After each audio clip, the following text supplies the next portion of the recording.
ഞങ്ങളുടേത് വളരെ പേര് കേട്ടൊരു ഗുണ്ടാ സംഘമാണ്, അറിയാലോ. അപ്പോ സംഘത്തിലുള്ളവരൊക്കെ നല്ല ആയോധന കലകളിൽ പ്രാവീണ്യം നേടിയവരായിരിക്കണം. ഏടാ നിനക്ക് അങ്ങനെ വല്ല അറിയോടെ? ഞാൻ കരട്ടെ ബ്ലാക്ക് ബെൽറ്റ്.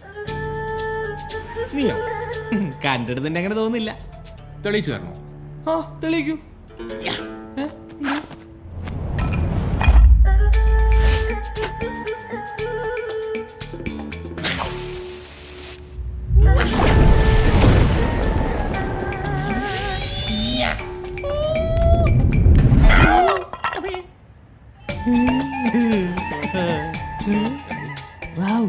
ഒരു മിനിറ്റ്.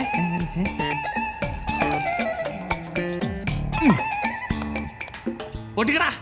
അയ്യോ ഇത് പൊട്ടിക്കാൻ പറ്റൂല. അതെന്താ? മറ്റേത് ഞാൻ പൊട്ടിക്കാൻ പാകത്തിന് ഒരു ഡ്യൂപ്ലിക്കേറ്റ് കൂടെ വാങ്ങിച്ചോണ്ട് ഉടായിപ്പാണല്ലേ. അണ്ണാ എന്ത് ചെയ്യണ? അപ്പോയിന്റ് കേട്ടോ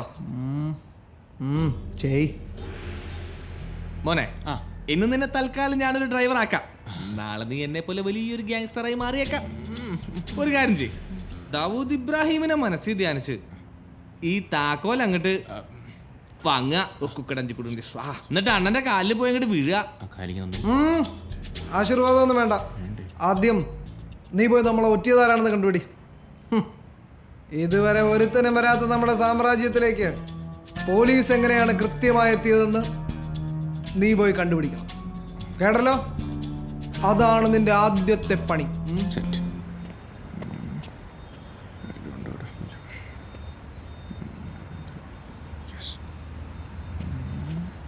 മാമാ ഞാനാ. മറ്റേ ഗ്യാങ്സ്റ്റർ സീജില്ലേ, അവന്റെ താവളത്തിലോട്ട് വഴി തപ്പി അന്വേഷിച്ച് നടന്നവന്മാരെ തപ്പി അവന്മാര് നടപ്പുണ്ട്.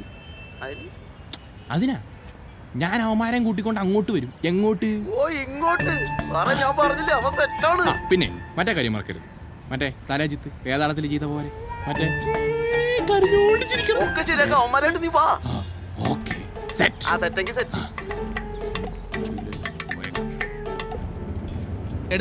എടാ വണ്ടിയടാ, എടാ സൈഡ് എടുക്ക്.